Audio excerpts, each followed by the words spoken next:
Gold, trusted gold buyers. మీరు తాకట్టు పెట్టిన బంగారాన్ని విడిపించి ఈ రోజు ఉన్న మార్కెట్ ధరకు కొనబడను.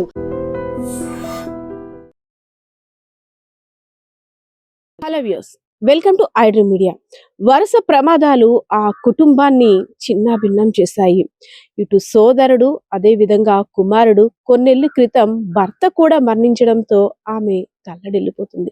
ఇదంతా కూడా విజయనగరం జిల్లా గజపతి నగరం నియోజకవర్గం బొండపల్లి వద్ద చోటు చేసుకున్న రోడ్డు ప్రమాదం కారణంగా సింహాచలం అనే మహిళ యొక్క ఇంట్లో తీవ్ర విషాదం నెలకొందనే చెప్పుకోవచ్చు. అనారోగ్యం కారణంగా సోదరుడు ఇల్లయ్య బాధపడుతున్నాడు. మందులైపోయాయి, మందులు తెచ్చుకోవడానికి విజయనగరం వెళ్ళొస్తానక్క అంటూ చెప్పాడు. అయ్యయ్యో, ఎందుకు? మేనల్లుడు రామునాయుడు ఉన్నాడు కదా, తను తీసుకొని వెళ్తే ఇద్దరు సేఫ్ గా వెళ్ళొస్తారు కదా, నీకు అడగడం రాదు? ఒకవేళ ఒక షాప్ లో లేకపోయినా ఇంకో షాప్ లో మందులు దొరుకుతాయి కదా అని కుమారుణ్ణి సోదరుడికి తోడిచ్చి పంపించింది సింహాచలం. ఇద్దరు వెళ్ళి వచ్చేసరికి మంచిగా వంట చేస్తాను, రథసప్తమి కదా, పరమాన్నాన్ని కూడా వండాను, ఇద్దరు కూడా తిందురు అంటూ వెళ్ళేటప్పుడు క్షేమంగా తిరిగి రండి అంటూ వెళ్ళి ఎవరైతే సింహాచలం ఉన్నారో సోదరుడికి అదే విధంగా కుమారుని కూడా సాగనంపింది.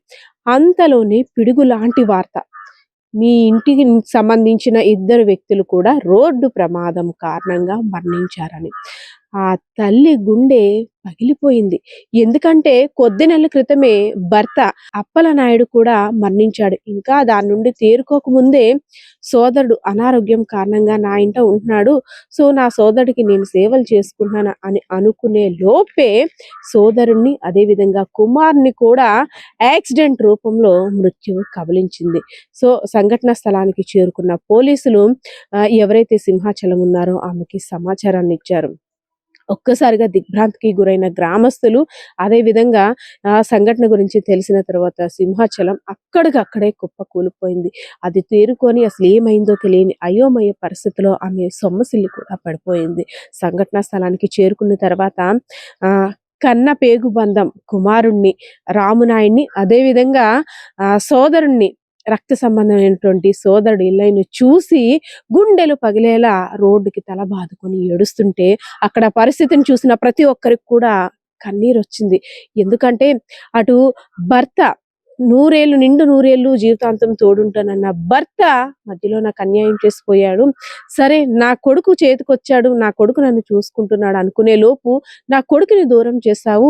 అదే విధంగా సోదరుడు ఉన్నాడు, చిన్నప్పటి నుండి కూడా సోదరుడు నేను కలిసిమెలిసి తిరిగాం, ఏ కష్టం వచ్చినా సోదరుడికి నేను, నాకు సోదరుడు ఉన్నారు అనుకుంటూ జీవితాన్ని కొనసాగిస్తున్నాం. అలాంటి సందర్భంలో ఈ బంధాలన్నిటినీ కూడా దూరం చేసి భగవంతుడా నాకెందుకు అన్యాయం చేశావంటూ అక్కడ ఆ తల్లి ఏడుస్తుంటే ప్రతి ఒక్కరికి కూడా కన్నీరు వచ్చింది. ఎందుకంటే క్షేమంగా తిరిగి ఇంటికి వచ్చేస్తారు అనుకునే లోపు ఈ పిడిగి లాంటి వార్త నా చెవును పడుకొని ఉంటే బాగున్ను.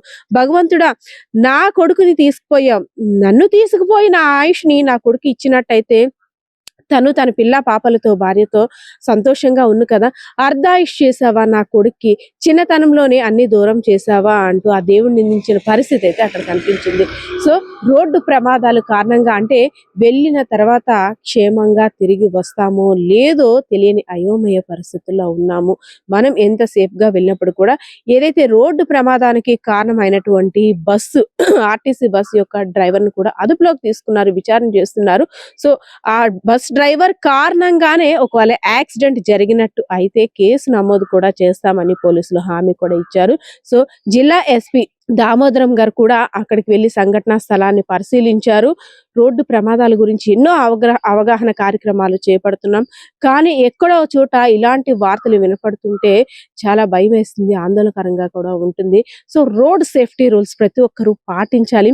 హెల్మెట్ పెట్టుకోవడం వల్ల తలకి ఎటువంటి గాయానైనా తప్పించుకునే అవకాశం ఉంటుంది. సో ప్రజలు దయచేసి వినండి, రోడ్డు ప్రమాదాలు బారిన పడవద్దు, మీ కుటుంబానికి తీరని శోకాన్ని మిగిల్చొద్దు అంటూ జిల్లా ఎస్పీ దామోదరం గారు కూడా అందరికీ తెలియజేసిన పరిస్థితి అయితే కనిపించింది.